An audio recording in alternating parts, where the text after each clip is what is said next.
All right. Happy Friday, everybody. Thanks so much for joining us. I'm Joy Lim Nackron with Brooks Baptiste for our segment called In Case You Missed It. Hey, good morning to you, Joy. Morning. Quick question for you. How late were they shooting off the fireworks last night in your neighborhood? I think it was like 1 a.m., unless it was somebody shooting guns, but I hope it was fireworks. Look, there was probably a combination. You know how it goes. But I will say, same thing for me, probably about till 1 o'clock this morning. And we know that this is just night one of what's to come because it'll continue to go. So we do have some tips for you guys this morning. Again, just to make sure that you're being safe if you're out and about. And these tips coming from experts, and we're just reporting them to you. So Atlanta Fire in particular has made sure it's doing its part to ensure all is well, because you may remember this from last year where this was the La Vista Walk Apartments, and police say 2 people lit fireworks on the roof, burning the building down, displacing hundreds of people. So Atlanta Fire Rescue says this is why you need to follow their tips. When lighting a fuse, make sure you're wearing fire-resistant gloves and long pants. Also, make sure to have a water source like a hose, a bucket, or a fire extinguisher nearby.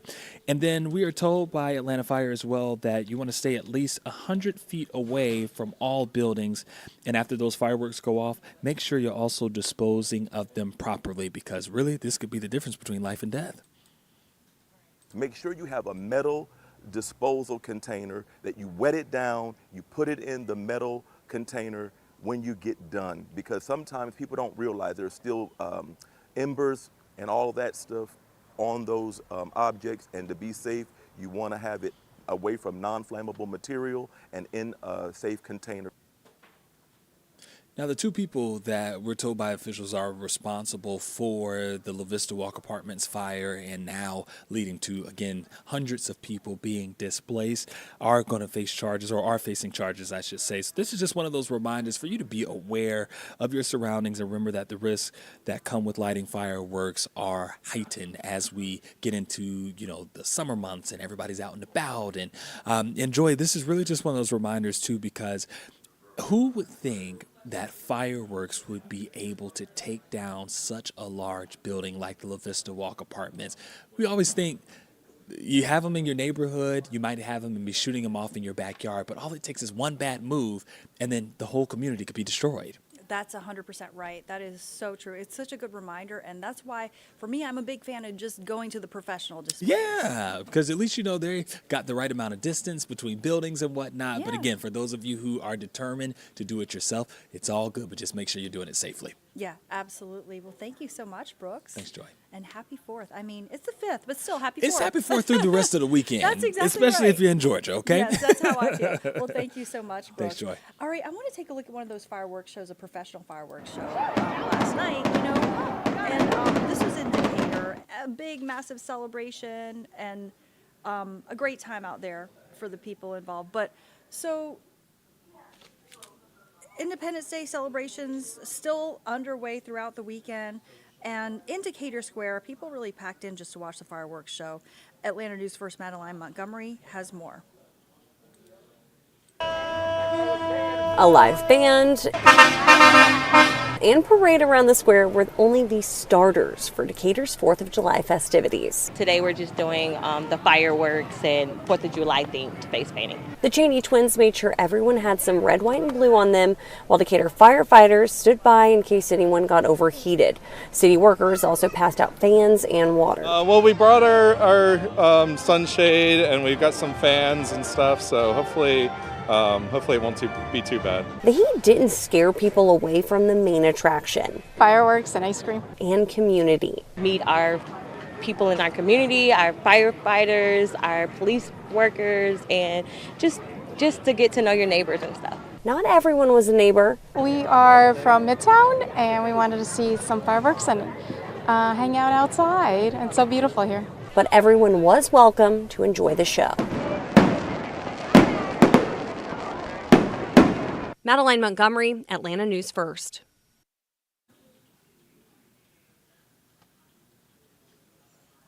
Beautiful, and happy Independence Day to everybody. All right, let's take a look at this situation in Buckhead. Happy to report the road has reopened once again after a water main break turned it into a river. Hundreds of people in Buckhead had to spend their hot and steamy 4th of July with low or no water at all. The repairs continuing into the night. Atlanta News First, Carly Barnett has more.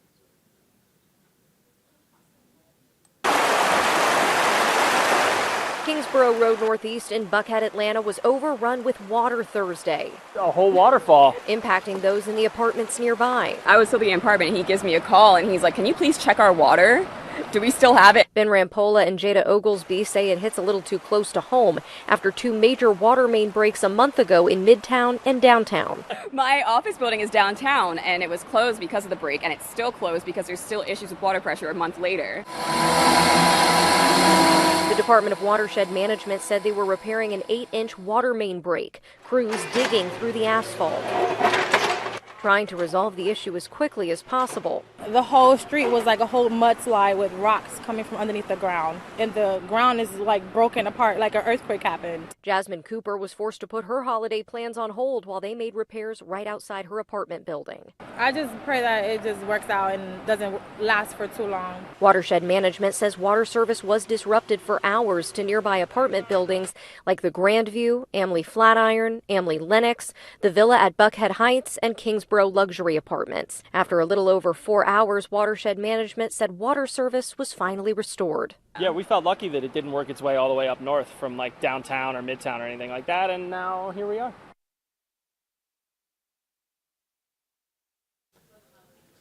All right, and thanks so much to Carly Barnett for that report. And as we celebrate America's birthday and our independence today, you know, a Roswell woman is finding her roots.